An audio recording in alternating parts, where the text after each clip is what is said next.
Then Samuel said to who? Saul. What happened after that? Stop. Listen to what the Lord told me last night.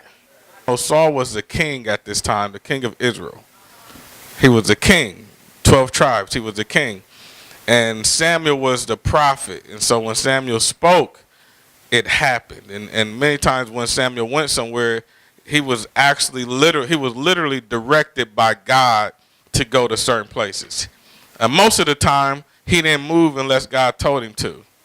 Verse 17, and Samuel told him, although you may think little of yourself, you are not the leader of the tribes of Israel. And I hate to be the bearer of bad news. The Lord has anointed you king of Israel. And verse 18 says, and the Lord sent you on a mission and told you, go and completely destroy the sinners. In other words, God said, I told you to destroy the stuff in your past. But you kept playing with it. I said, leave dude alone. Or he gonna get you pregnant and you're gonna have another kid. I told you to not buy that car because it's gonna cost more than what you can afford. I told you, but now I have to reject what I told you not to have. But Samuel replied, what is more pleasing to the Lord? Your burnt offerings and sacrifices, or your obedience to his voice? Listen. Goodness. Obedience is what? Better than sacrifice. And submission is better than offering the fat of rams. Let me talk for a moment. Destined for greatness. Saul was the people's champ. He was the people's king. But he wasn't necessarily God's king. So Saul, he ended up becoming king, and the Lord told him they were fighting against another country. And by this time, Saul, he was king, and he's rolling around, and they fighting. And the Lord said, I need you to kill all of them. Everything. Kill all of it. Get it all out. Kill everything. And Saul didn't. He kept some of the animals, right? He kept different things. He didn't kill everything in it that God said kill. So watch this. The Lord said, okay, I need you to get the drugs and alcohol out your life, but you said I can still go to the club. If the Lord is saying I need you to kill everything, then that means you have to kill everything in order to be where I want you to be. Samuel came and said, man, the Lord taking your crown. It was tough for Samuel to receive that, because when the Lord, he kind of went back and forth with the Lord a little bit, and the Lord was like, he should have listened to me. Most of us know Samuel's past and how his mother couldn't have any children. So he already had issues himself. Nobody that ever becomes great doesn't come without ever having issues. Sometimes it's your issues that separate you from the pack. Don't ever get to a place where you lose your humility for God, because God will choose somebody else. Saul lost his humility because he gained power. You can't get to a place where you forget about God. His whole family, watch this, could have been a family of kings, but his whole line got scribbled out because of disobedience. So now in chapter 16, the Lord tells Samuel to go and anoint the next king, but it's going to be from the house of Jesse.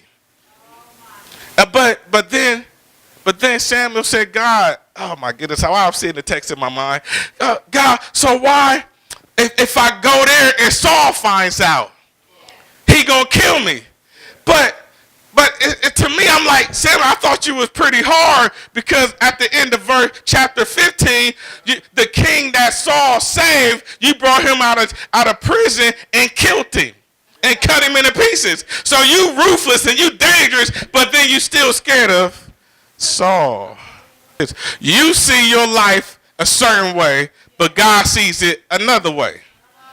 Aren't you glad God don't see it your way? People judge by what? Outward appearance. I know how y'all do things. God said, I don't even look on the outward appearance. Aren't you glad God is your judge? In the same way, all 7 of Jesse's sons were presented to Samuel. But Samuel said to Jesse, the Lord hath not chosen any. Get these jokers out of my face. So why when you choose somebody, no oil come out? Okay. Then Samuel asked, because Samuel ain't no fool. Are these all the sons what? You what? Have. I know it gotta be, come on, man. There is still the youngest. Oh, I feel like shouting. There's still somebody left. I might not be high on him. There is still what? The youngest. Jesse replied, but he is out in the fields working. He's grinding. But then he said, send for him at once. I don't got time to be playing games, because the person that I got to anoint is the king. And if you hold him in the field when he's supposed to be in the palace, who am I preaching to right now that you're about to leave the field and go to the palace? I've been broke long enough. I've been hurt long enough. Oh! Before David even got there, God said, that's the one. You don't have to waste no more time, because that's the one. That's the house. That's the car. That's the peace. That's the wife. That's the husband. That's the healing. That's the deliverance. Somebody shout, I'm destined for greatness. I had to go through some stuff. I had to cry myself to sleep sometime. I had to go through a lot of pain. But your pain is not in vain. I wish I had somebody with me that every last thing that you went through is going to add up to where God is taking you, because you're going to use it for his glory. So David returns to the house. I don't know if he was nervous. I don't know if he was excited.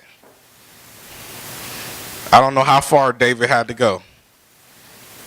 I don't think he was that close, because if he was that close, somebody just could have yelled, David! So I think he was pretty far for somebody to go get him.